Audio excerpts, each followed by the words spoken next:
Buckle up for a mind-blowing journey through ancient history. You might think you know Alexander the Great as just another legendary figure from the past, but trust us, there's so much more to this icon than meets the eye. We're about to spill the tea on his jaw-dropping secret strategies that kept him one step ahead of his enemies and made him a force to be reckoned with. Born in 356 BC in Pella, Greece, Alexander was the offspring of King Philip VII and Olympias. But little did they know their little king would go on to change the world. Get ready to discover how this superstar of ancient Greece was molded into the unstoppable force that conquered lands. From day one, Alexander's mom Olympias fueled his fairy ambition by telling him he was basically a demigod, destined for greatness. Talk about high expectations. But she wasn't alone. His father, King Philip II, made sure his son had the best education imaginable. Guess who was hired to shape Alexander into an all-rounded genius? You got it, none other than Aristotle himself, the famous philosopher who made knowledge and wisdom cool. With a curriculum that spanned logic, philosophy, music, culture, and more, this young king-to-be became a total rock star before he even started his empire-building spree.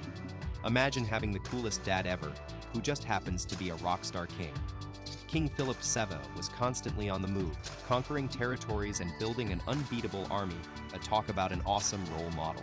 Alexander got to witness firsthand how his dad transformed the Macedonian army into a super efficient force. He soaked up all these lessons like a sponge, but didn't just copy his father's style. No way, Alexander was his own boss, observing, learning, and then putting his own spin on things. A winning combo that would serve him well in his future conquests. This is where things get really cool. As Alexander was picking up strategies from his dad, he wasn't afraid to put his own twist on them, making him an unstoppable force in the making. Now, you might think that King Philip VII was all tough and invincible, but let's be real. He took some serious beatings in battle. He lost an eye, broke a shoulder, and got his leg damaged. Talk about resilience. Alexander saw how his dad bounced back from these setbacks, and it totally inspired him to keep pushing forward. When King Philip II went off on a military campaign, he surprisingly handed the reins of power to 16-year-old Alexander, giving him the chance to prove himself. And boy, did he ever seize that moment, defeating the Mede and starting his own city, even naming it after himself. Alexander's first big win set him off on an unstoppable journey, but it also sparked something else, ambition. He couldn't get enough and wanted to keep conquering. However, things started getting complicated between Alexander and his dad, Philip II. It seems that their once strong bond began to fray when Philip married multiple times and had more kids. This made Alexander feel like he was in competition with his half-brothers for power. To make matters worse, his mom Olympias got kicked out of the palace and sent packing to western Greece. Talk about drama. But here's the thing. Their complicated family situation took a dark turn when Philip II was assassinated at his daughter Cleopatra's wedding party in 336 BC. This shocking event would change Alexander's life forever. The plot thickens. The assassin behind Philip II's shocking death was Pausanias, a former lover with a grudge against his ex-lover. But here's the thing, this assassination set Alexander on an epic path. His mom Olympias saw the spark in him and fueled his desire to invade Persia, making him believe it was his calling. Now, you might think Alexander just wanted more power, but actually, he claimed he wanted to free Greek cities along the coast of Anatolia and Cyprus from Persian rule. He had a personal score to settle with the Persians too. Remember how they invaded Greece way back in 479 BCE under King Xerxes. This was his chance at revenge. Fasten your seatbelts. It's about to get real. Here's the thing. Alexander's quest for Greek freedom against the Persians took a dramatic turn when he faced opposition from within his own Greek ranks. Yep, you read that right. Some Greek mercenaries were actually on the Persian side and even sought help from their arch-nemesis, Sparta. The Spartans, famous for standing up to the Persians at the epic Battle of Thermopylae, wanted Alexander out of the way. Can you believe it? But Alexander wasn't about to let that stop him. His first major battle against the Persians, known as the Battle of Granicus in 334 BC, was a total game changer. It took place near the legendary city of Troy and saw Alexander take down an enormous force of 20,000 Persian horsemen and foot soldiers. This massive win gave him control of western Turkey's coast and dealt a serious blow to the Persian navy. Talk about making a statement. Buckle up, we're diving into one of history's most epic showdowns. In 333 BC, Alexander faced off against none other than Darius III himself in a clash known as the Battle of Issus, named after the ancient town in southern Turkey where it went down. Now, you might think Darius would have had this battle in the bag with an army of around 600,000 troops, but Alexander was no rookie. He outsmarted Darius, luring him into a trap and forcing his massive force into a narrow space where their numbers couldn't save them. With his seasoned army, Alexander delivered a crushing blow, sending Darius running for cover and leaving behind his family in the process. Here's what's even more astonishing after the battle. Alexander showed some serious class by treating Darius' fam as royalty, honoring them with respect. Talk about showing mercy to your enemies. Let's keep the momentum going. After outmaneuvering Darius on the battlefield, Alexander got an unexpected offer. Darius wanted to team up and even proposed a marriage alliance, offering a hefty ransom for his family's safe return. But Alexander wasn't buying it. Instead, he fired back with a bold letter, claiming the throne of Asia and all of Darius' territories as his own. With that power move, Alexander started focusing on cutting off the Persians' naval bases along the eastern Mediterranean coast. Many cities quickly fell in line, but there was one major holdout. Tyre, an island city in present-day Lebanon that refused to back down. This forced Alexander into a brutal siege, but he wasn't about to be deterred. Just before taking on Tyre, he conquered Gaza in 332 BC and then made his way into Egypt, where the locals were eagerly awaiting their chance to break free from 2 centuries of Persian rule.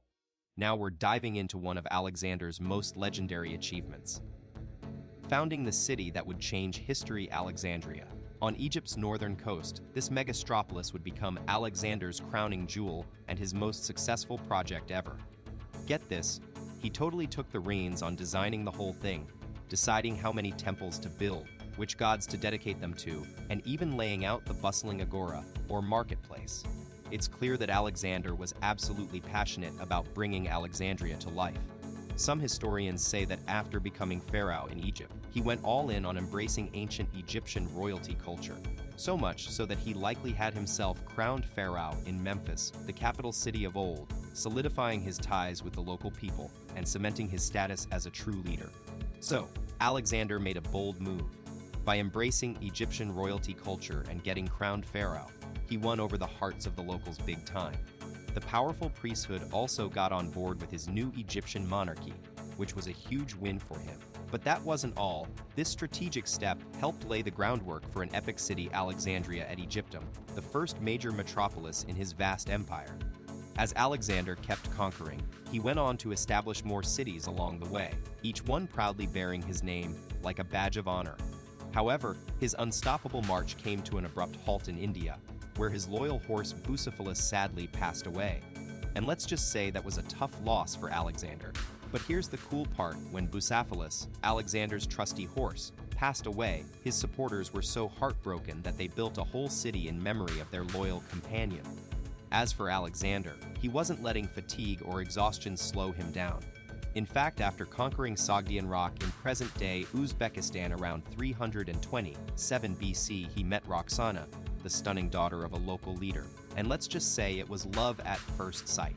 They tied the knot, and when Alexander eventually left this world, Roxana was expecting their little bundle of joy.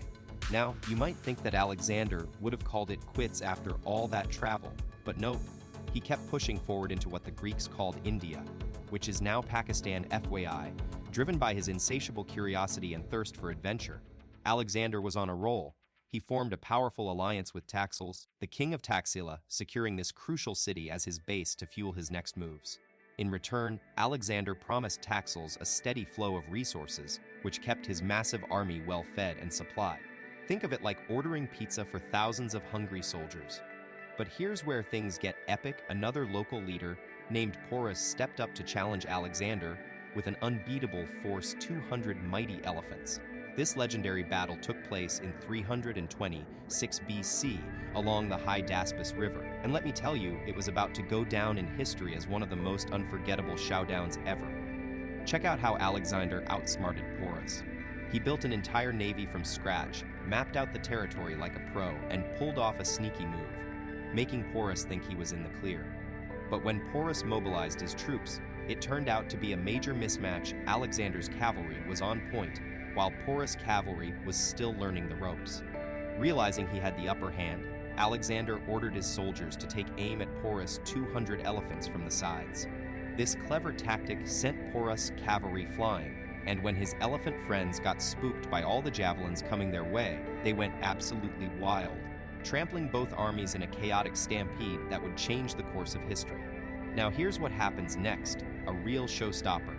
Despite being outsmarted by Alexander, Porus refused to back down and fought till the very end, earning serious respect from his opponent.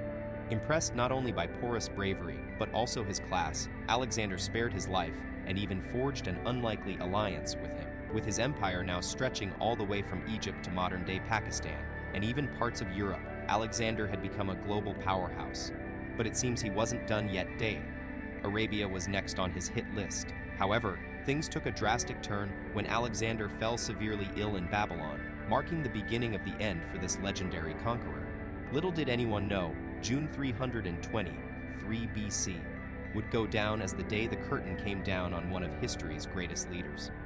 As Alexander's health spiraled out of control, he began struggling to put words together. A heartbreaking sight for those around him. At just 32 years young, his life was cut short by the illness that had taken hold. Was it poison or just bad luck? We may never know for sure, but one thing's clear: Alexander left behind an unforgettable legacy. What truly sets him apart isn't all the empires he conquered. It's his incredible mind, which outmaneuvered rival armies time and again. It's that mental toughness that cements his place in history as the one and only Alexander the Great. Now it's your turn. Share with us. Do you think Alexander's mind was his greatest strength? Let us know in the comments below.